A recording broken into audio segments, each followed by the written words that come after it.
Mr. Begley, members of the board, we do have 3 items for board discussion this evening. I'm sorry, make that 4. Our first item is in regard to our book study that we will be doing this year. Each of you should have a copy of Culturize by Jimmy Casas. And inside each book, there is a schedule. So our first book study discussion will be at the November 2nd work session. We will be discussing pages 1 through 55. In addition, just a side note, we will be doing that book study with our administrators across the district as well. Any questions about that? No, looks good. All right. Our next item for board discussion, in regard to some courses of study. At this time, I will turn it over to Mrs. Aug. Thank you, Mr. Smith, Mr. Begley, members of the board. I have one item for board discussion tonight, and that is to present changes to a few of our courses of study for the upcoming school year. Most changes to a course of study result from the curriculum review process or the addition of classes. The goal is to make sure the course of study has up-to-date information on courses being offered and to ensure those course requirements and standards align with state standards. Tonight, I would like to share with you changes made to the courses of study for grades 6 through 8 ELA and technology and high school ELA, social studies, and math. These will then be on the August 17th agenda for your approval. All of the courses of study are included in your board packet with the changes highlighted. So let's start with grades 6 through 8 ELA. For grades 6 through 8 ELA, this was a pilot and adoption year. No updates have been made to the state of Ohio, or by the state of Ohio, to the ELA standards at these grade levels. So no updates were needed to our core course standards. The 6th grade elective Strategies for Success has been changed to Smart Skills, Study, Money, Academics, Readiness, and Time Management. And so updates were made to this course to reflect those changes. In grades 6 through 8 technology, this was also a curriculum review year for them. Updates were made to the technology electives to reflect the district's use of Google productivity tools. In the past, we have just been using Microsoft tools. Microsoft remains in there, but we've added Google productivity tools as well. Additionally, updates were made to include Ohio's learning standards for technology, which have been developed since the last revision of this course of study. For the high school courses, I will start with English Language Arts. We added the course and standards for the creative writing elective at FHS. This was not a curriculum review year for them. This is just simply the addition of a new class that is being taught at the high school. For high school social studies, this is somewhat similar. We added standards for the Black History elective course that we are now offering. And we also updated American Government to reflect that we teach it as an 11th grade course now. For high school math, this was a pilot and adoption year for 9 through 12 math. So updates were made to Algebra 1, Geometry, and Algebra 2. And these changes were made as a result of changes to the Ohio learning standards for these courses. The changes were very minor, but those are the changes that you will see highlighted in there because the state of Ohio has updated their expectations. We removed the CCR-AS College Algebra course because it is no longer offered. And we added the mathematical modeling and reasoning and discrete math courses since we are now offering both of those courses.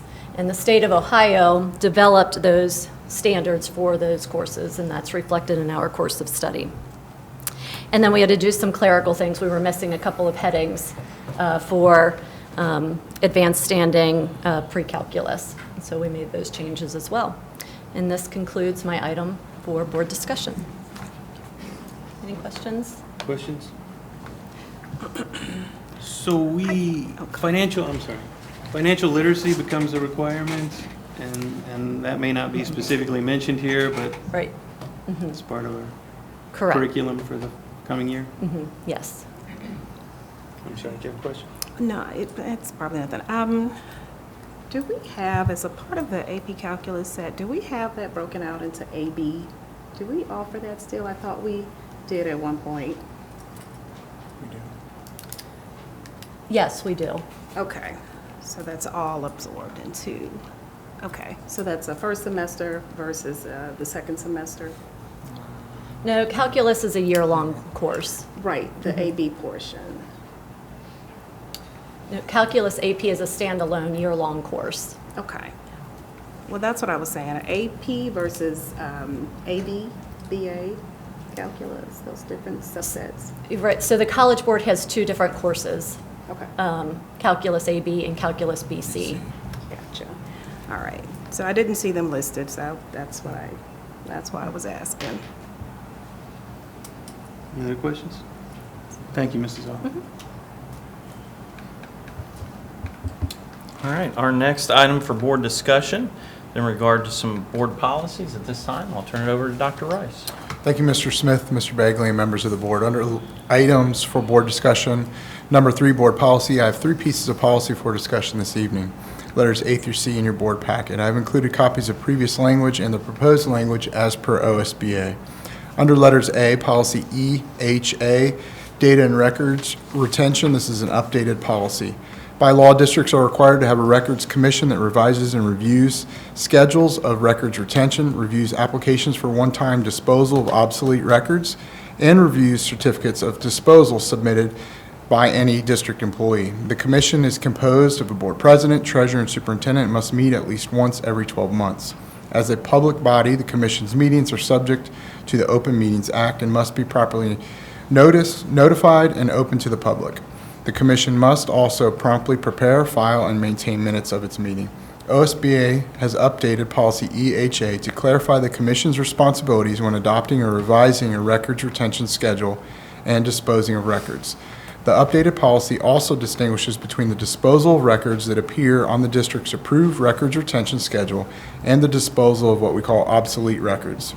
OSBA deleted references to email and social media content in policy EHA and is rescinding regulation EHA-R, data and records retention. These references were based on guidance and resources developed by the Ohio History Council's Local Governance Records Program and the Ohio Electronic Records Committee. So we have policy EHA that is being updated, and then EHA-R, data and records retention, that is being rescinded as per what I just read to you. And then finally, under letter C, we have policy JED, student absences and excuses, another updated policy. It feels like we update this once a month. Changes to this policy included technical clarification, the inclusion of absences related to mental health, and authorized absences related to military pre-enlistment or deployment. JED has also been updated to reflect changes and remove references to considerations specific to COVID-19. Please let me know if you have any questions over any of these 3. Questions? All right, Thank you, Dr. our last item for board discussion is around the board making a decision about who it would like to have representing them at the OSBA conference up in Columbus each November. And at our next meeting, our second meeting in August, we will need to have that on the board agenda for approval, our OSBA delegate. So put that on there this evening for the board to have some discussion about who might serve as the representative. Last several years, Mrs. Shorter has done that. Do you still have an interest? This will be my last one. So. One more year, huh? One more. Victory lap. All right. All right, there you go. All right, fair enough. We've got to Thank take you. her. Thank you. All right. Thank you. That's it for our items for board discussion this evening.